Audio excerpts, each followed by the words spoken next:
വിട്ടുമാറാത്ത ക്ഷീണം ഉണ്ടാകാനുള്ള പ്രധാന കാരണങ്ങൾ എന്തെല്ലാമാണ്? അനീമിയ അഥവാ വിളർച്ച.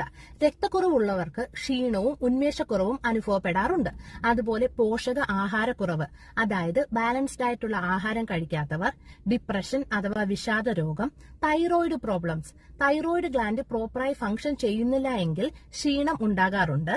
പോസ്റ്റ് വൈറൽ ഫറ്റീഗ് സിൻഡ്രോം, അതായത് നിങ്ങൾക്ക് ഏതെങ്കിലും ഒരു വൈറൽ ഇൻഫെക്ഷൻ വന്ന് മാറിക്കഴിഞ്ഞാലും കുറച്ച് ദിവസം കൂടി അമിതമായ ക്ഷീണം അനുഭവപ്പെടും.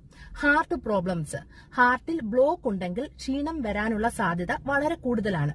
മറ്റൊരു കാരണമാണ് ഡീഹൈഡ്രേഷൻ. ആവശ്യത്തിന് വെള്ളം കുടിക്കുന്നില്ല എങ്കിൽ ശരീരത്തിന് ക്ഷീണം അനുഭവപ്പെടും. അതുപോലെ ഉറക്കമില്ലായ്മ, sleep apnea, diabetes, urinary infection, vitamin D deficiency എന്നിവയൊക്കെ കാരണങ്ങളാണ്. എന്ത് കാരണത്താലാണ് ക്ഷീണം ഉണ്ടാകുന്നത് എന്ന് കണ്ടുപിടിച്ച് എത്രയും പെട്ടെന്ന് ചികിത്സ തേടുക.